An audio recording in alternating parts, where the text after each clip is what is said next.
get back to you, but I want to bring in Congressman Joaquin Castro. He's a Democrat on the Intelligence and Foreign Affairs Committee. Congressman, we know that ISIS has claimed that these terrorists were what they call soldiers of the Islamic State. You're on the Intelligence Committee. What are you hearing about who carried out this attack, to what degree ISIS was directly involved in planning and executing it?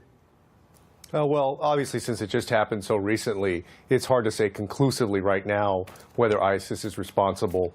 But it is consistent with their practices of trying to inspire what we call lone wolf attacks, not only in Europe but in the United States, inspiring people mostly through the internet and social media to take up the cause of ISIS and other terrorist groups. And this is a phenomenon really of the last 10 years or so, when social media has really come into full bloom, and people who are not directly in the Middle East or North Africa or somewhere else where a terrorist group exists or is based can still be inspired by their ideology and their ideas and carry out attacks in their own homelands. Yeah, as you know, ISIS has told its supporters out there on the through social media, on the internet, if you don't have a gun, get a bomb. You don't have a bomb, get a knife. You don't have a knife, get a car, get a vehicle, and kill these civilians, or infidels, as they call them. This certainly isn't the first time they've used a vehicle to attack civilians in a European city, Congressman. How difficult is it, though, to predict and prevent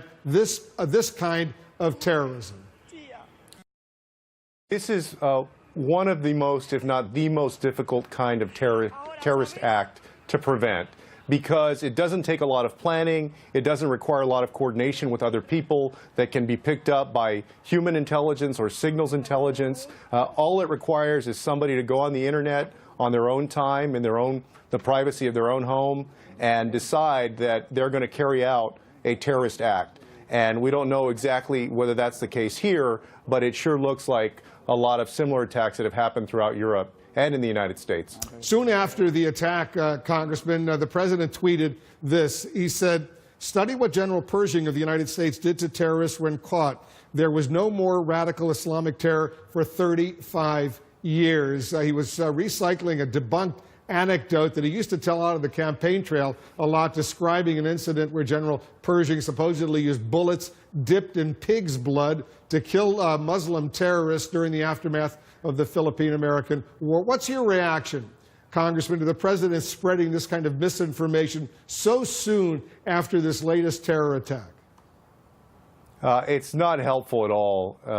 In fact, it's just very odd for the President of the United States to be getting on Twitter and spreading a myth about General Pershing, and one that's been debunked, but especially to do it on the same day of the attack.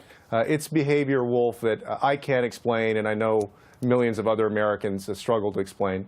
The former national security advisor to President Obama, Ben Rhodes, a man I assume you know, he tweeted this. He said, "Trump is using made-up events to support atrocities against Muslims. He is doing grave damage to U.S. standing, literally and seriously." Do you share, Congressman, that concern?